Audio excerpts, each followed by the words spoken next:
তারপরে প্রশাসনের কড়া পদক্ষেপ। বেনিয়মের অভিযোগে আজই শহরের ৮টি হোটেল বন্ধের নোটিশ দেওয়া হয়েছে।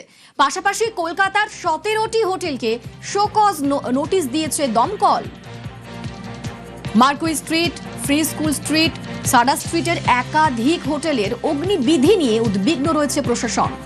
হোটেলে সঠিক অগ্নিবিধি মানা হয়েছে কিনা তার জবাব চাওয়া হয়েছে হোটেল কর্তৃপক্ষের কাছে।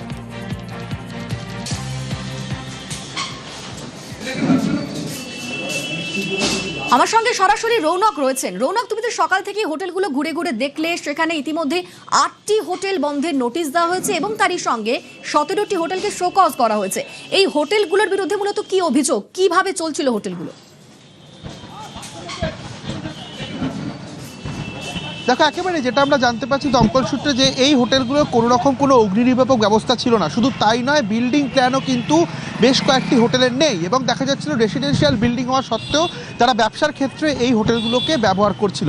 নিউ মার্কেট থানা এবং নিউ মার্কেট থানা সংলগ্ন প্রায় ৫০০টির কাছাকাছি হোটেলকে ইতিমধ্যে পুলিশের তরফ থেকে শনাক্ত করা হয়েছে এবং তোমাকে জানিয়ে রাখবো, গতকাল এবং আজ মিলিয়ে মোট ১৩টি হোটেল সম্পূর্ণ বন্ধের যে নোটিশ, সেই নোটিশ দেওয়া হয়েছে সেই হোটেলগুলিকে।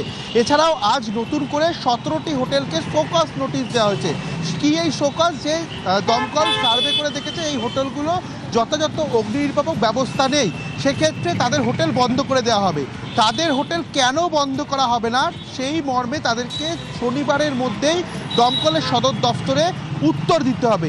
এই কারণে ১৭টি হোটেলে কিন্তু ইতিমধ্যে শোকজ নোটিশ দেওয়া হয়েছে।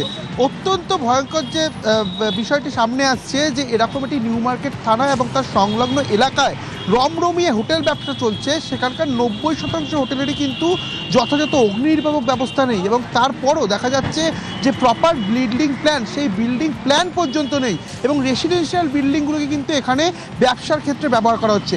আজ এরকম প্রায় ৫টি জায়গায় দমকল, কলকাতা কর্পোরেশন এবং সিএসসির আধিকারিকরা তারা যান।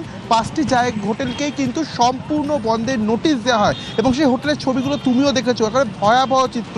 যদি কোনো দুর্ঘটনা ঘটে সেখান থেকে কিন্তু কেউ কোনোভাবে বেরোতেও পারবে না। একেবারে যৌতুকগৃহ হোটেল, সেই সমস্ত হোটেলগুলো কিন্তু সম্পূর্ণ বন্ধের নির্দেশ ছিল প্রশাসন। বেশ, ধন্যবাদ রৌনক। কতগুলো হোটেলকে আপনারা সম্পূর্ণ ক্লোজ করলেন আজকে 8টা ক্লোজ হয়েছে, ওটা কেএমসি তরফ থেকে বলতে পারবেন। 8টা আজকে ক্লোজ হয়েছে, কেএমসি থেকে আছে। তো এই যে হোটেলগুলো, এগুলো দীর্ঘদিন একদম হেডকোয়ার্টারের পাশে, ফায়ার সেফটি লাইসেন্স করেছে আমাদের সমস্ত অডিট হয়েছে, আমরা সমস্ত নোটিশও ধরিয়েছি, সমস্ত কিছু হয়েছে আমাদের মক ডিল হয়েছে, সব কিছু হয়েছে। তারাপীঠ কলকাতায় হোটেলে আগুন, একের পর এক বোর্ডারের মৃত্যু। এবার কড়া পদক্ষেপ দমকলের। একাধিক হোটেলকে বন্ধের নোটিশ দেওয়া হয়েছে। সকাল থেকে আমরা আপনাদের বিভিন্ন জায়গার ছবি দেখাচ্ছি, যেখানে পৌঁছে যাচ্ছেন প্রশাসনের আধিকারিকরা এবং সেই হোটেলে ঠিকঠাক ব্যবস্থা রয়েছে কিনা, আগুন নেভানোর মতো ব্যবস্থা রয়েছে কিনা এবং দমকলের সমস্ত বিধি মেনে সেই হোটেল তৈরি হয়েছে কিনা, এই সমস্ত গুলো কিন্তু খতিয়ে দেখা হচ্ছে।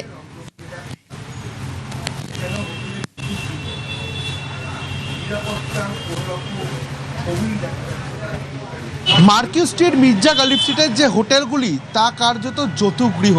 এরকমই একটি হোটেল মনসুখ, সেখানে সম্পূর্ণ বন্ধের নোটিশ টাঙিয়ে দেওয়া হয়েছে দমকল, কলকাতা পৌরসভা এবং সিএসসির তরফ থেকে। দীর্ঘদিন ধরে এই গেস্ট হাউস চলছে, কিন্তু আবাসিকদের সুরক্ষা দেখানোর চেষ্টা করব। এই যে সিঁড়ি, একজন যদি সিঁড়ি থেকে ওঠে, দুজনের পর আর কেউ সিঁড়ি থেকে উঠতে পারবে না এবং এই যে সরু সিঁড়ি, এখান থেকেই উঠে যেতে হবে এই মনসুখ গেস্ট হাউসে।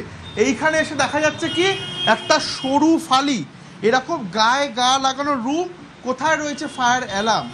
কোনো ওপরে সিলিংয়ে ফায়ার অ্যালার্ম, স্প্রিংলার কিচ্ছু নেই, শুধু একটি মাত্র ফায়ার এক্সটিংগুইশার রাখা রয়েছে এখানে। এ যেন হোটেলের যৌতুকগৃহ এবং এখান থেকেই যদি কোনো মতে ওঠার চেষ্টা করি, আমরা দেখানোর চেষ্টা করি ভয়াবহ অভিজ্ঞতা। একজনে এখান থেকে আমরা যেতে পারবো না এই সিঁড়ি থেকে কোনোভাবে। যখন যাচ্ছি, এই যে দেখা যাচ্ছে বাইরে সিএসসির বৈদ্যুতিক লাইন, কতটা এখানে অবহেলায় আবাসিকরা থাকে, কোথায় তাদের নিরাপত্তা, এবং এই সরু সিঁড়ি দিয়েই যাতায়াত করতে হয় আবাসিকদের। যদি কোনো ধরনের দুর্ঘটনা ঘটে, দমকল তো ঢোকা দূরের কথা, দুজন দমকলে আধিকারিক ওই সিঁড়ি দিয়ে যেতে পারবে না। এবং এই হোটেলটি দীর্ঘদিন ধরে মার্কিউ স্ট্রিটে রমরমিয়ে ব্যবসা করছিল। আজই দমকলের তরফ থেকে এবং কলকাতা পৌরসভার তরফ থেকে আসা হয় এবং ইতিমধ্যে এই মনসুখ গেস্ট হাউস সেটাকেও বন্ধের নির্দেশ দেওয়া হয়েছে। ক্যামেরায় দীপকের সঙ্গে রৌনক, নিউজ 18 বাংলা, কলকাতা।